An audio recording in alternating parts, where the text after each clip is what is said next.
All right, thank you. You can be seated. Mr. Sweeney, appreciate your eagerness. May it please the court. Yes, sir. I am eager. I am here representing Stephen Kolbe, a Maryland family man and small business owner, as well as Andrew Turner, a Navy veteran master at arms, as well as Maryland citizens' rights groups and businesses. The plaintiffs have standing, and there's no dispute of that, to bring a facial challenge on behalf of responsible, law-abiding Maryland citizens to bans that deny them the right to have in their home popular semi-automatic rifles and standard capacity magazines. These protected arms cannot be banned from the home. That's the lesson of Heller. And I am humbled to speak to this panel about what Heller teaches, since each of you has authored that. But I submit this case presents for the first time in this circuit a more close fit to Heller than any of the other situations in which you've had to apply Heller. Because this is the first case in which this circuit has actually been asked to apply Heller to a ban on protected firearms in the home. So under Heller, the only question that's asked is whether banned firearms are commonly kept for lawful purposes in the home by law-abiding responsible citizens. If they are, they can't be banned. They're protected under the Second Amendment. If they're not, then they're not protected. So that's different from what we refer to as the first prong under Chester as to whether or not the firearm or the activity in question is within the scope of the Second Amendment? This court in Chester, as well as some of its other cases, set out what the Second Amendment protects. And the scope of the Second Amendment extends to, as this court said in Chester, weapons typically possessed by law-abiding citizens for lawful purposes. So if these firearms are typically possessed by law-abiding citizens for lawful purposes, and there is no serious dispute that they are, and no court that has addressed a similar ban or the court below has found to the contrary, then they're protected by the Second Amendment. And the Heller court makes clear that's the end of the analysis. You cannot ban them. That was the categorical test of Heller. Can you regulate them? Restrictions short of bans may be permitted. And then I submit you may want to look at the test that you have in Chester and some of the other cases in this circuit for that purpose. But an outright ban is precluded by the Heller case. It's important to remember what was involved in Heller. It was a total ban on possession of handguns, as well as a ban on any operable firearm in the home. Trigger locks were required. Now, both those bans were struck down. The state, the District of Columbia, in the Heller case said, wait. We're not going to apply the ban on operable firearms to long guns. So you don't have to overturn the ban on handguns. You can use operable long guns in the home. Supreme Court said, no. That doesn't save the handgun ban. Nor did allowing handguns save the ban on having operable long guns in the home. Why?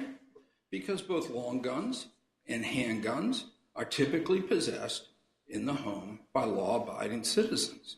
How would you articulate the principle or set the test for other cases besides this on when you have a ban? For example, let's say with the magazines here. There's evidence there are 75 million or so around. But let's say that there were only 75,000. Would that be a common firearm in use? Would that be subject to a ban? Your Honor, the question of commonality is one that was not closely addressed by the Supreme Court in Heller because it found no need. There's a lot of things that they didn't thoroughly address.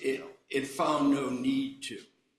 This case, we believe the evidence is clear when millions of Americans choose semi-automatic rifles and choose handguns and semi-automatic rifles with magazines with a standard capacity above 10, usually in the 10 to 20 range. Does this apply to any automatic rifle?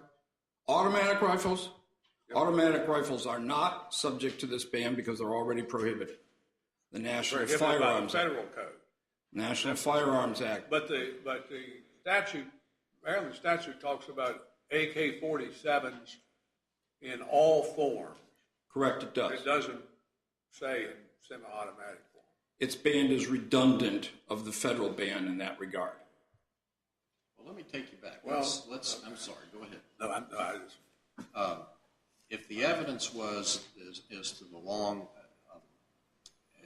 large capacity magazines, there were only 75,000 in the United States, not 75 million. What would your analysis be? My analysis would be that they're not shown to be common in the sense that they're not common in the United States. The test here is commonly owned, typically possessed. It's simple. It's not numeric, although there will be accounting involved in it. If the F-150 is the most commonly sold automobile in the vehicle in the United States, and twice as many of these firearms are sold in 2012 as the F-150, then they're common. It's simple. Well, it may seem simple in that example, but you have to come up with a principle to apply. In a legal opinion, it's going to be applied in other circumstances. So if you have, as you look at it, a ceiling of, not a ceiling, but enough 75 million means that you're basically per se protected under the Second Amendment. But 75,000 you're not. How does a court differentiate in that gap on when there's, in effect, an automatic Second Amendment application? I can't help the court with that, other than to say it's not necessary for this case. In this case... So you're sort of like the Supreme Court in hell. I'm going to accept that as a compliment under the circumstances, Your Honor. If you look for a moment at what Heller did say in this regard, it said a militia muster would require able-bodied men to appear with the firearms they typically possessed at home. And if you were to have a hypothetical militia muster in the Green and Towson, Maryland, you would see the banned firearms and magazines appear in the arms of the able-bodied people of that community because they keep them at home. That's the test the Supreme Court applied in Heller. That's the test that you must apply in this case. It's a simple one. And the Supreme Court twice said, once in Heller and once in McDonald, to the dissent, you're making this too hard. We're not asking judge to do all these fine questions about numerosity and how many is enough or too much. You know common when you see it. These are common. Is that sort of like a Justice Potter test on hardcore pornography? It is indeed, Your Honor. Well, why didn't this may be one of the great mysteries in this area, but if the test is as you say it is, why didn't the Supreme Court just say that clearly instead of leaving all these unsettled questions? It took out rational basis review, and then it says, under any standard of scrutiny, the D.C. ban is going to fail. But it kind of leaves us hanging as appellate courts around the country and district courts as to know what we're supposed to do there. And it sort of seems like that they would have said, you just don't have to fool with standards of scrutiny if this was going to be your test. And that's what the court did in Heller. It didn't fool with standards of scrutiny. It set an absolute ban on a firearm typically possessed by for lawful purposes cannot stand under any level of scrutiny. Now, there is a question about whether any Maryland level of... says these are military weapons. They're wrong. They're not military weapons? They are not. Well, they're it's a weapon that infantrymen for various armies around the world generally carry. That's not true. It's not true. No. AK-47s and M16s? AK-47, the fully automatic version, is, Your Honor. Well, but they're not just a fully automatic version. They could go back and forth. The critical distinction, and I don't blame Your Honor for asking the question, Don't blame because me for asking the state has blurred the line between automatic and semi-automatic firearms that is clear as day. There is a The critical... state has blurred it, you say? The state has indeed. And let me tell you how, in two ways. First, they say these prohibited firearms, which are the civilian version of military firearms, not military firearms. And the critical distinction is automatic versus semi-automatic fire. A critical distinction that's carried in the National Firearms Act in defining machine guns. A critical distinction which the Supreme Court addressed in the And the National Staples Firearms case. Act, is that the one in 1934? It is indeed. A critical distinction that the Supreme Court addressed in the Staples case. What did Staples involve? The conviction of the owner of an AR-15 under the National Firearms Act because it had been converted to automatic fire, unbeknownst to the owner. There was no evidence he knew it was capable of automatic fire. The government said, he's got an automatic weapon. He's going down under the NFA. Supreme Court said, not so fast. He didn't know it. And the AR-15, the civilian version of the M16, is not known to be automatic. And such firearms are among firearms that are traditionally considered to be lawful possessions in the United States of America. So without a specific scienter of the automatic capability of that firearm, he could not be convicted under the NFA. There is a bright line here. And when the Supreme Court in Heller referred to, well, we assumed that the NFA's regulation of the M16 would be upheld. They assumed that. It's referring very specifically to the M16, not its civilian semi-automatic version. There was a lot of evidence here about whether you could, how fast you could fire the semi-automatic compared to the automatic.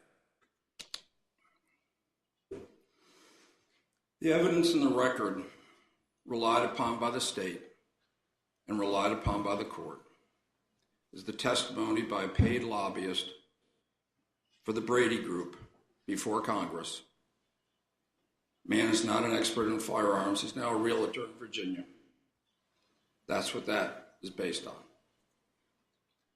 There is a difference, a critical difference, between the rate of fire for automatic and the rate of fire for semi-automatic. The line is bright. The definition has stood the test of time under the NFA. The Supreme Court in Heller, in talking about the M16, simply reinforced that bright line. We have popular firearms. Millions of people have flocked to own because they choose them for lawful purposes. They have voted, and that's the test under Heller, the popular choice of the people. These are not military weapons, even though they may look like military weapons. What are they used for? They're used for target practice. They're used for self-defense. They're used for hunting. The AR-15 and the semi-automatic version, the AK-47, are the most popular firearms in Maryland, the state admits. They're frequently used at competitions throughout the state at gun ranges, often compromising most of the firearms that are being used. The firearms have been prohibited are virtually all of the semi-automatic rifles. The state's essentially saying we can draw the line differently than where the Congress drew the line, than where the Supreme Court drew the line. We can draw it at a place where we say the firearms are, and now let's make up a test, unusually dangerous. Or sometimes they say unreasonably dangerous. Or sometimes they say particularly dangerous. The point is, the test is not any of those.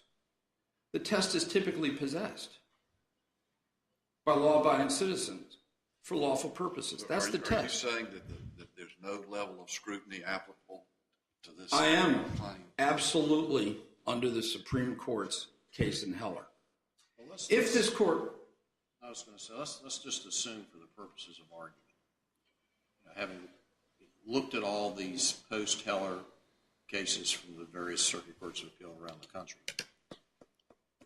all of them, I think, unless you can give us one that isn't, have looked at firearm-related provisions post-Heller using some form of scrutiny, strict scrutiny, intermediate. If, assuming for purposes of argument, we decided that your formulation for Second Amendment, I'll call it per se protection, if we didn't accept that and we moved to a scrutiny-based system, what's your best argument there? It's a simple argument. This court set out the test in Masciandero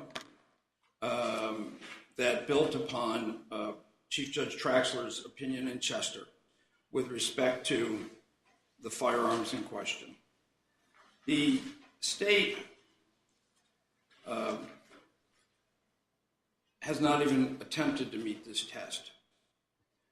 The court said, as we observe that any law regulating the content of speech is subject to strict scrutiny, we assume that any law that would burden the fundamental core right of self-defense in the home by a law-abiding citizen will be subject to strict scrutiny. And what does that mean? How does that play out here? The bans are not narrowly tailored to achieve a compelling state interest. The bans are not the least restrictive alternative. There are two less restrictive alternatives in place that the state abandoned when they put these restrictions in place. First, they've been regulating the semi-automatic rifles they now ban since 1994, requiring registration and an enhanced approval. And since 1994, they've had a 20-round cap on magazines. So we're not talking about the difference between 10 and 50 or 10 and 100. We're talking about the difference between 10 and 20, which is the range in which the majority of handguns and semi-automatic rifles are produced with standard magazine capacities, 15, 17, 19. That's where most of the modern firearms come in. And they've been permitted under the cap at 20. Abandoning those, they can't possibly justify without saying what we really want to do is ban protected arms. And that's what this is about. I see my time is up. Okay, thank you. Let's hear from Mr. Fader.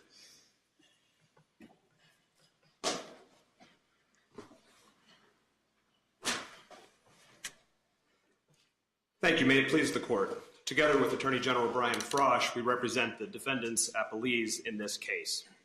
The issue before this court is whether the state of Maryland is precluded by the Second Amendment from banning certain firearms, not an entire class of firearms, certain firearms and magazines that are both particularly dangerous and not particularly useful for self-defense, while leaving unaffected the vast majority of firearms, including all of the firearms that the Supreme Court identified as those overwhelmingly chosen by Americans for self-defense. Based on the Second Amendment jurisprudence... How about the large capacity magazine? If they're right, there's 75 million out of them. 75 million of those around, that would seem to be pretty common. We have not claimed that the large capacity magazines themselves are not common, but that is not the end-all be-all of this test. The Heller Court most definitively did not say that anything common does not get subjected to any standard of scrutiny. In discussing the Miller case and presumptively lawful regulations and the scope of the Second Amendment, that court identified weapons in common use at the time as something that its earlier decisions had said fell within the protection of the Second Amendment. Not that there was an inability to ban them, but that those fell within the protection of the Second Amendment. This court, and almost every other circuit court and federal court at all to have looked at Second Amendment questions post-Heller, has said that's the first step of the process. Does this fall within the scope of the protection of the Second Amendment? If it does, then you proceed to apply the applicable level of scrutiny. So commonness does not at all resolve the question. In Heller case itself, the Supreme Court said, here we're dealing with the entire class of handguns, what it called the quintessential self-defense weapon, the weapon overwhelmingly chosen by Americans for self-defense, which the Supreme Court identified as the core basis for the Second Amendment right. In that context, dealing with that entire class of weapons overwhelmingly chosen for self-defense, the court said there's no standard of scrutiny that a complete ban on those firearms could meet. The Supreme Court never said anything resembling Mr. Sweeney's argument that any time there's a commonly owned weapon, it's exempt from any standard of scrutiny. But you have a complete ban here, at least for a magazine with more than 10 shots. There is, Your Honor, and it's for a magazine that can hold more than 10 rounds. It is not necessary at all for self-defense, unlike, of course, the weapon involved in Heller, which was the quintessential self-defense weapon. That's a proven fact, not subject to dispute. That it's not necessary for self-defense, I certainly do.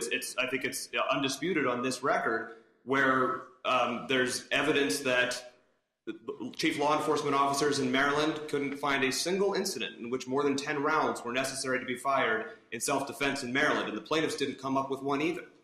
There is no, and there are... Why is that dispositive? Well, it certainly goes to the issue of whether these are, it goes to the narrow tailoring, it goes to the test under intermediate scrutiny or, frankly, strict scrutiny either, of whether this ban addresses or impacts the core Second Amendment right. And since the Second Amendment right is geared towards self-defense, the fact that these firearms and these... The Supreme Court said in Heller. It said in Heller for lawful purposes, such as self-defense. And opposing counsel has indicated that that also includes hunting, target shooting, competitive shooting, collecting. All those are lawful purposes. The Supreme Court was talking in Heller about the scope of the Second Amendment's protection, not the application of the applicable level of scrutiny.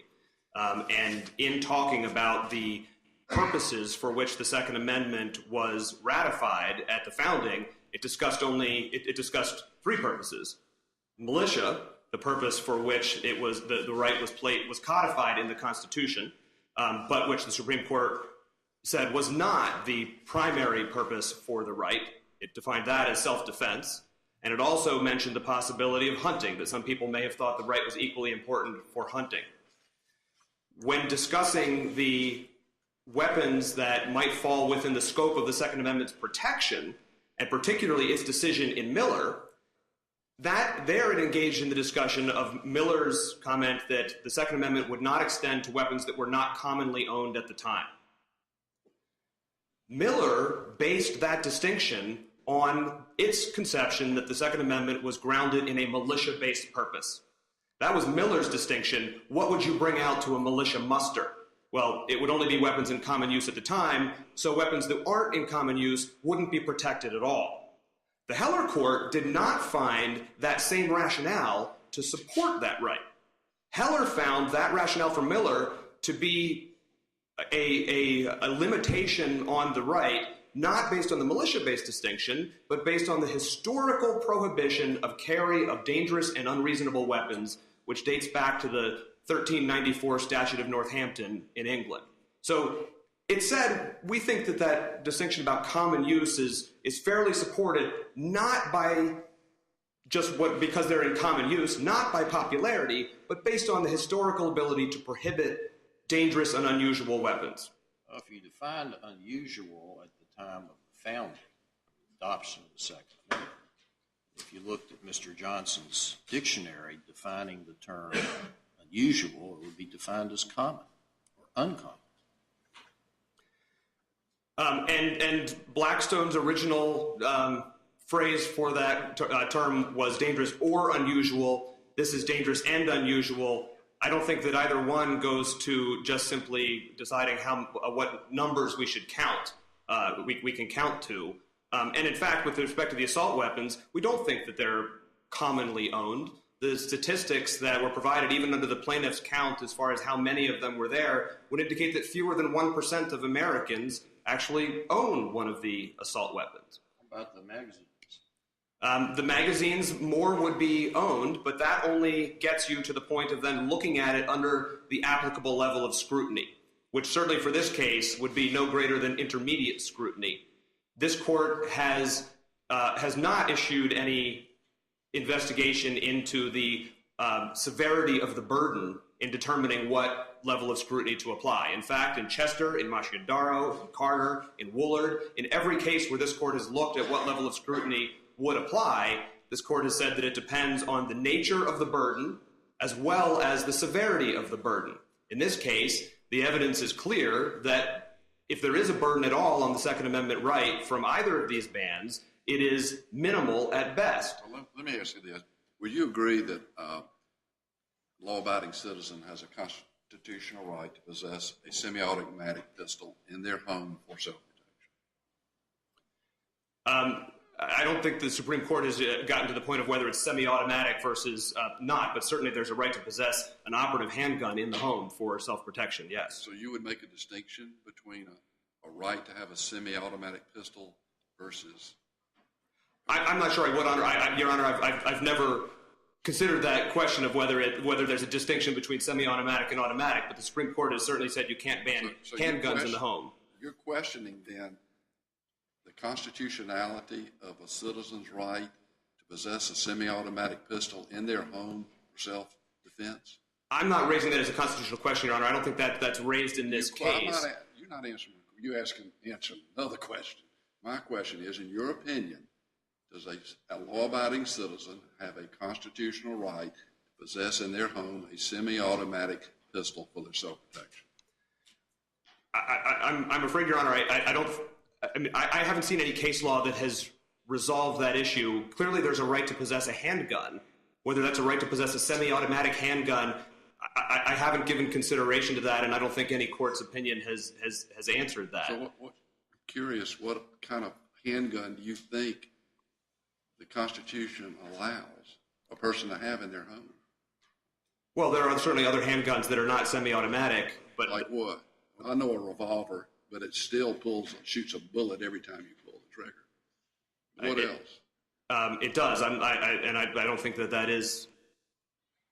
If that is, then Your Honor, then considered a semi-automatic. Then I would. So your standard garden variety Smith & Wesson 6-shot cylinder is a semi-automatic weapon? I'm sorry, Your Honor?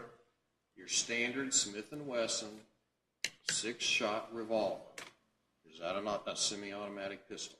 I suppose if the round is replaced in the chamber after each pull, so that you pull after each trigger, then yes. And I think that it's the case. Can a law-abiding citizens possess that revolver in their home? Yes, Your Honor. So we've established the 6-shot revolver is accepted. How about a Glock with a 15 capacity magazine pistol? It's in my nightstand. I think that the state certainly has the right to restrict the size of the magazine, because all of the evidence is that more than 10 rounds are not necessary or not used in self-defense. So it is not affecting a prohibition on magazines that can hold more than 10 rounds does not affect the self-defense aspect of that firearm. It does not affect its use in hunting. It is not a serious burden on any lawful use of that firearm. All right, well, what if the magazine has a number, permits the number of bullets you find acceptable? Is it then constitutionally possessed, or the person have a constitutional right to possess it? If it's that I personally find acceptable? No, it's a constitutional. Well, you're making a big deal about how many bullets it holds. Let's take that out of the question. Okay. Whatever amount suits you think is appropriate, this magazine allows that number of bullets. So now, can a person, law-abiding citizen, constitutionally possess that semi-automatic pistol with however many bullets, more than one, you would allow? Does the Constitution protect their right to hold that and possess that pistol? Yes, Your Honor, to possess an operable handgun, certainly. Right, now, here's my next question. What constitutional difference is there between the legal possession of a semi-automatic pistol and the legal possession of a semi-automatic rifle? What is the constant difference that the Constitution would recognize between those two weapons?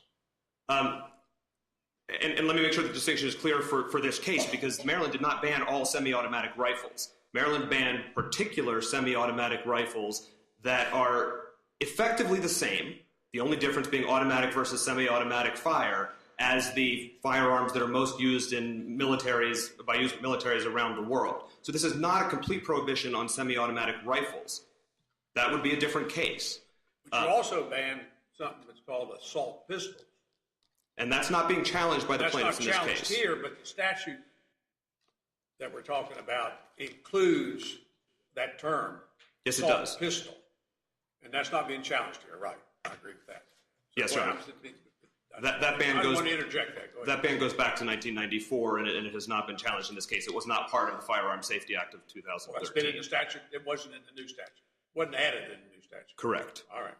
So to go back to the question, do you see a difference of constitutional dimension between possessing a semi-automatic pistol versus a semi-automatic rifle? I certainly do. Yes, Your Honor. And it starts with the distinction drawn in Heller, where the Heller court identified handguns as the weapon overwhelmingly chosen by Americans for self-defense. And that was the reason that the entire class of handguns could not be banned. By virtue of that distinction, no other firearm can occupy that same place as being overwhelmingly chosen for self-defense by Americans. And in fact, the evidence in this case is that semi-automatic rifles are not used for self-defense. There's no indication that one has ever been used for self-defense in the state of Maryland. So the Constitution would only recognize first choice, but not the second choice. The Constitution clearly protects the weapon overwhelmingly chosen for self-defense. And I think that once we get beyond that, the Supreme Court seemed to reject that specific argument in Heller, because the District of Columbia argued in that case the converse of what you're arguing here. They argued, well, we can ban the pistols because you can still use long guns. And the Supreme Court very clearly said, no, that's not acceptable. but that's actually, it's not the same argument, Your Honor, because what the Supreme Court said... Here you're saying we get to ban the large capacity magazines and a large portion of these semi-automatic rifles, but unlike Heller, you get to keep a pistol. But in Heller, the court was very clear as to why it did that. The court said, you can't say that it's okay for somebody to use, that it's enough for somebody to be able to use a long gun when the handgun is the firearm overwhelmingly chosen by Americans for self-defense. Here, what the state of Maryland has banned are weapons that are not used for self-defense. And what they do have available that's unaffected by this law is the weapons that are overwhelmingly chosen by Americans for self-defense. It's a very significant difference. What makes these military weapons, that's the ones that you've banned? You said you've only banned the long guns that are military style. Right. What makes them military style?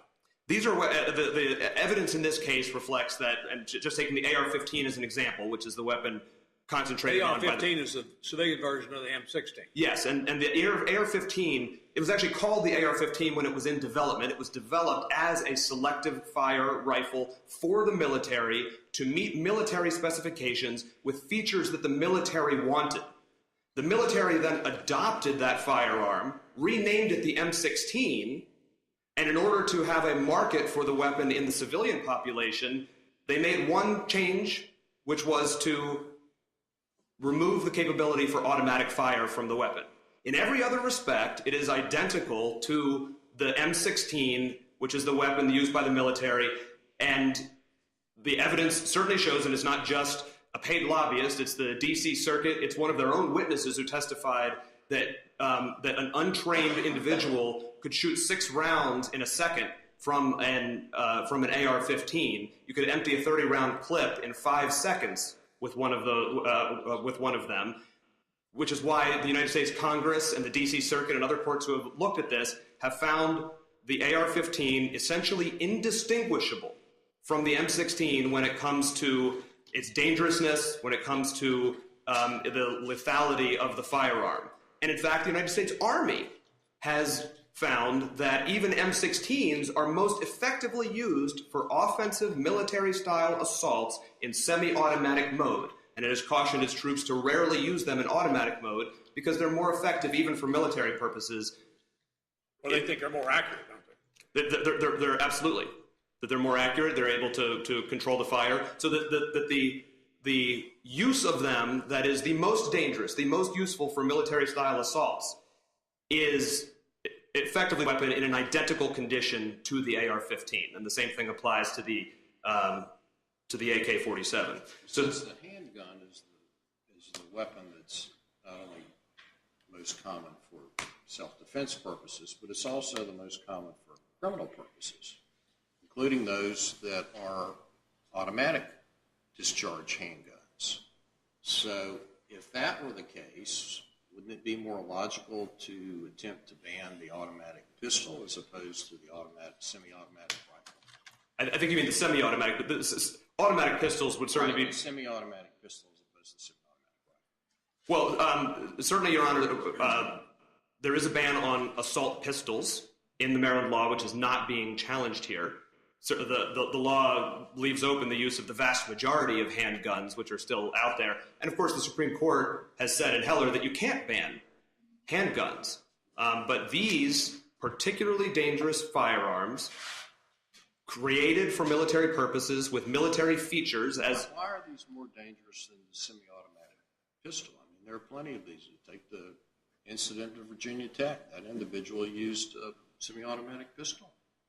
There's no doubt that semi-automatic pistols can be used for murders as well, but the evidence, as reflected in this record, is that when these assault weapons and large-capacity magazines are used in mass shooting incidents, they lead to more shots fired, more injuries, and more deaths than when they are not used. What did the guy have at the Sandy Hook school? He had an AR-15 with 30-round magazines. And, Your Honor, when he went into that second classroom and started shooting those children, he had to change his magazine once, and a bunch of children got out of the room when he did. He had to change his magazine after 30 rounds because that's the capacity of the magazine. If he'd had to change it after 10 rounds, a lot more of those kids might have gotten out of that room. He had an AR-15 with a 30-round magazine. The shooter in Aurora, Colorado in the movie theater had an AR-15 with even higher capacity magazines. The shooter in Tucson, Arizona had a semi-automatic pistol, but with 33-round magazines. And when he had to change his 33-round magazine, he got tackled by bystanders and had to stop shooting. The 13th round out of that magazine... Is that the one that shot the judge you're talking about? I'm sorry? Is that when the judge was shot? That's where he shot the judge, yes. The 13th round out of that magazine killed a 9-year-old girl. If he'd had to change his magazine earlier, there may have been a different result. Are there any weapons listed in the Maryland law that are not either automatic or semi-automatic? I don't believe there are, Your Honor. Okay. Now, some of them are automatic, right? In your law? May I answer, Your Honor? Sure. Yes. The AK-47, certainly in all forms, there are fully automatic forms of that, although I agree with Mr. Sweeney that those have already been covered by the National Firearms Act. Well, are they challenging, wait a minute, maybe I should ask them, but is your understanding they're challenging the automatic form of it too then? They're saying that the statute's unconstitutional. They are saying the statute is unconstitutional. I think they're challenging the entire assault weapons ban. Would that have any impact on the constitutionality of the Section 5845 of Title 26? I think their arguments would, Your Honor, although they have said that they're not challenging that. But among other things, the firearms that are at issue here are certainly vastly more dangerous than the machine guns that were at issue when the National Firearms Act was enacted. And by the way, the number of firearms covered by the National Firearms Act at that time, relative to the overall number of firearms in existence at that time, I think would have exceeded the number of these assault weapons relative to the overall number of some 300 million firearms that are actually owned in this country. So I think that that would have implications for that, although they haven't raised those specifically here. So, one more question. Let's just assume that we disagreed with Mr. Sweeney's proposed, I'll call it per se, Second Amendment test, and we go back to some sort of scrutiny-based analysis. Why wouldn't you use strict scrutiny here, since this is a ban, like Heller? I think, first, Your Honor, that using a level of scrutiny analysis is compelled by this court's cases in Chester and Machandaro. Well, and in all those cases, though, every single case that we've had from Chester on down, you either had an individual under 922G who was not a law-abiding responsible citizen, or in First Amendment terms, it was a time, place, and manner restriction for concealed carry in a sensitive place like a park. You haven't had occasion to determine scrutiny under any other circumstance than those. That's true, Your Honor, although in all of those cases, the court set forth a two-pronged test. The first question is, does it implicate conduct protected by the Second Amendment? And the second part was, if it does it satisfy the applicable level of scrutiny? So I think this is where we are, the applicable level of scrutiny. Exactly. So it can't be a per se test. Under this court's jurisprudence, you always proceed to that second test of, does it satisfy the applicable level of scrutiny? And the reason here why it would not be strict scrutiny is because when the court has set out that test, which standard of scrutiny do we apply, the court has said you look at the nature of the regulation, the nature of the burden, which asks the question, does it fit within the core of the Second Amendment protection or outside the core? And that's where that distinction that Your Honor was just referencing comes into play in each one. In each of those cases, they've said it doesn't affect the core right because either its only implication is for outside the home or we're dealing with a non-law-abiding individual. But the second part of that test of looking at what standard of scrutiny to apply, every time this court has, in each case, in Chester and Machandaro, is what is the extent of the burden? This court in Chester and Machandaro quoted the language from the Seventh Circuit's decision in Scoyen, in which it said that we apply that greater justification, strict scrutiny, for a severe burden on the core Second Amendment right. In this case, all of the evidence is that there is not a severe burden on the core Second Amendment right, even though this statute does reach into the home. The burden is not severe. In fact, at most, it's minimal because of the evidence that these weapons are not used for self-defense. These magazines are not needed for self-defense. As every court that has looked at this has determined, intermediate scrutiny is the appropriate level because there is no significant impact on the core Second Amendment right of armed self-defense in the home. Thank you. Thank you. Thank you. Mr. Sweeney, you have some time remaining. Thank you, Your Honor. This court's Second Amendment jurisprudence on standard of scrutiny is elegant in its simplicity. Imagine, if you will, a Venn diagram. We have two variables: responsible, law-abiding citizens in the home. If it impacts either group alone, this court will apply intermediate scrutiny. If they're in the home, but they're not responsible and law-abiding, intermediate scrutiny. If they're responsible and law-abiding, but they're outside the home, intermediate scrutiny. Now, if they're neither responsible and law-abiding, and it's not in the home, you might even drop down to rational review. And I think there's one case that said that. But significantly, if it's both responsible, law-abiding, and in the home, strict scrutiny applies. Nothing could be simpler, nothing could be clearer. And all of your cases fall into that very simple pattern. So that's one thing. Clearing up what the state said about Miller, Miller made clear that a sawed-off shotgun is not part of the ordinary military equipment. The ordinary military equipment was what the militia members would bring, arms supplied by themselves and of the kind in common use at the time. There was nothing about dangerous and unusual in that test, and there was nothing about dangerous and unusual that was brought in by the Heller court on that. The state concedes that choice is the key here. Choice, what people choose to use. There is no test on actual use.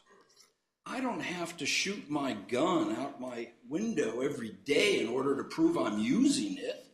I have purchased it in case I need to use it. And for whatever reason, millions of Americans have chosen these prohibited firearms. The survey data that we relied on and is undisputed in the record shows that thousands of them, when asked why they chose these firearms, listed as their number 2 important use, self-defense in the home. Thousands of people said that. It's the choice. It's the people's choice. The state has never seriously argued that it can meet this court's strict scrutiny test. These bans are not reasonably adapted. The state, in its most recent filing with the court under Rule 28J in response to the Reynolds case, revealed its true purpose. It said the prior regulations that it replaced, the 77R provision for registration of the now prohibited firearms and the 20-round limit capacity, which, by the way, would have precluded all those high-capacity magazines and those incidents that the state just referred to. Those prior regulations, the state says, did not sufficiently reduce the availability of these protected arms. They're going and they're collecting printing presses and computers from the home because they're more effective than handwritten messages. They are trying to reduce the instrumentalities necessary to exercise the right themselves. They're not saying that there's a compelling state interest somehow beyond that. They're saying our compelling interest is to reduce the number of protected arms in the state. And frankly, that's what they've set about doing with this law. Their tests, not particularly dangerous and not necessary for self-defense, can be found nowhere in this court's jurisprudence or in the Supreme Court's jurisprudence because they don't exist. And their only purpose they bring them out is so that they can determine where the line is drawn. The clear line drawn over here by Congress and the Supreme Court between automatic and semi-automatic fire. And the line they like to draw anywhere they want to. Because if it's semi-automatic rifles today, it's semi-automatic pistols tomorrow. And you did not hear the state disclaim that intent. Well, in fairness to them, nobody asked them to express opinion on that. Only a handful of other jurisdictions have attempted to ban these firearms and magazines. All of those are up on various stages of the challenge. Those courts all found that these firearms and magazines are commonly kept and that similar bans burden Second Amendment rights. Those courts all applied intermediate scrutiny to uphold the bans. They simply got it wrong.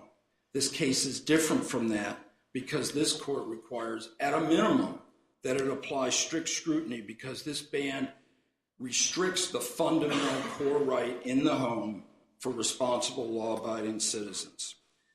This can't withstand the test of narrow tailoring because it has gone too far and it ignores the less restrictive, proven to be effective restrictions that were already in place. Thank you very much. Thank you very much.